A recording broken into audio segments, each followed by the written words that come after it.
Hello friends, welcome to Banu Saraswathi அடசல். வாங்க இன்றைக்கி கொங்கு நாடு ஸ்டைல் அரிசியும் பருப்பு சாதம் எப்படி பண்ணுறதுன்னு பார்க்கலாம். இதுக்கு அரிசியும் பருப்பையும் சம அளவு எடுத்து நான் வந்து என்னோடய டம்ளரில் இந்த சின்ன டம்ளரில் 5 டம்ளர் எடுத்து வச்சுருக்கேன். ½ அன் ஹவர் முன்னாடியே ஊற வச்சு எடுத்துக்கிட்டேன். ஒரு 3 தக்காளி வந்து பொடியாக நறுக்கி வச்சுருக்கேன்.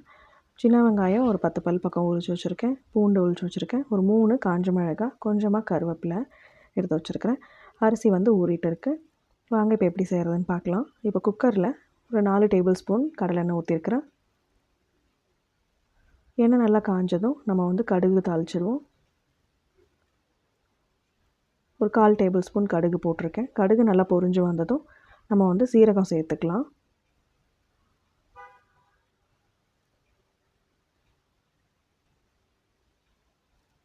ஜீரகம் பொரிஞ்சதும் நம்ம வந்து கொஞ்சம் பெருங்காயம் சேர்த்துக்கலாம். அடுத்து நறுக்கி வச்சுருக்கிற சின்ன வெங்காயம், பூண்டு, காஞ்ச மிளகாய், கருவேப்பிலை, தக்காளி இதையெல்லாம் சேர்த்து நல்லா ஒன்றா வதக்கி எடுத்துக்கலாம்.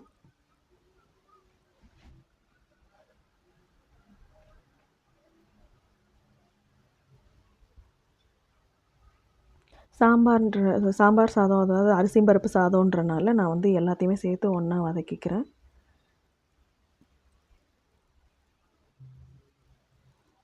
இது நல்லா வதங்கி வரட்டும்.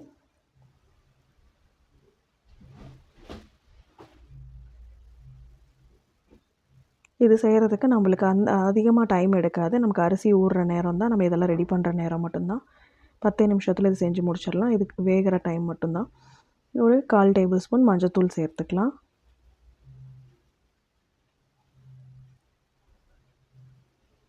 அரை டேபிள் ஸ்பூன் சில்லி பவுடர் எடுத்து வச்சுருக்கேன், அதையும் சேர்த்துக்கலாம். 1 டேபிள் ஸ்பூன் உப்பு சேர்த்துக்கலாம். இதையெல்லாம் வந்து மசாலா பச்சை வாசனை போகிற வரைக்கும் ஒரு 2 நிமிஷம் நல்லா வதக்கிக்கலாம் எண்ணெயிலேயே.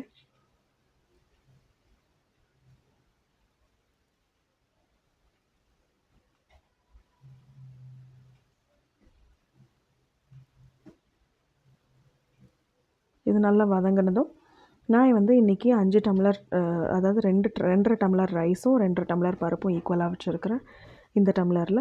இதில் அப்போ 5 டம்ளருக்கு 10 டம்ளர் தண்ணி மட்டும் கரெக்டாக அளந்து வச்சுருக்கிறேன். அதையும் சேர்த்துக்கலாம். இப்போ உப்பு காரமெல்லாம் பார்த்துட்டு இதை நல்லா ஒரு கொதி விடுவோம். இது நல்லா ஒரு கொதி வந்ததும் நான் இப்போ அரிசியை வந்து தண்ணியை நிறுத்திட்டு இதோட சேர்த்துக்க போகிறேன். அரிசி வந்து நம்ம தண்ணி காஞ்சதுக்கப்புறம் போட்டோன்னா நம்மளுக்கு கொஞ்சம் சாதம் உதிரியாக இருக்கிற மாதிரி இருக்கும், இல்லைன்னா குழஞ்சிடும். அதனால் நம்ம வந்து நல்ல தண்ணி வந்து காஞ்சதுக்கப்புறமா நம்ம அரிசி போடுறது நல்லது. இப்போ எல்லாம் கலந்து விட்டுட்டு இதுக்கு உப்பு காரமெல்லாம் நான் பார்த்துக்கிறேன் சரியாக இருக்கான்ட்டு.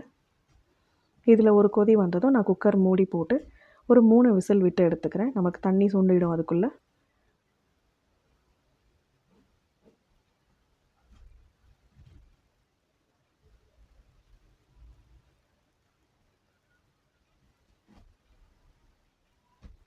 நல்ல விசில் வந்ததும், ஆவி வந்ததும் நான் விசில் போட்டு ஒரு 3 விசில் விட்டு எடுத்துக்கிறேன். இப்போ 3 விசில் விட்டு இப்போ ப்ரெஷர் இறங்குனதும் இப்போ வந்து சாதம் ரெடி ஆகிடுச்சு. பாருங்கள் எவ்வளோ உதிரியாக இருக்குது. நீங்கள் இதை அப்படியே வந்து சர்வ் பண்ணாலும் பண்ணலாம், நீங்கள் கலந்து விட்டு சர்வ் பண்ணாலும் பண்ணலாம். இதோட நீங்கள் ஏதாவது ஒரு வறுவல் டைப்பில் செஞ்சு இதுக்கு கூட தொட்டுக்க வந்து செஞ்சு சாப்பிட்டுக்கலாம். ரொம்பவும் ஈஸியான ரெசிபி. செஞ்சு பார்த்துட்டு எப்படி இருக்குன்னு சொல்லுங்கள். தேங்க்யூ.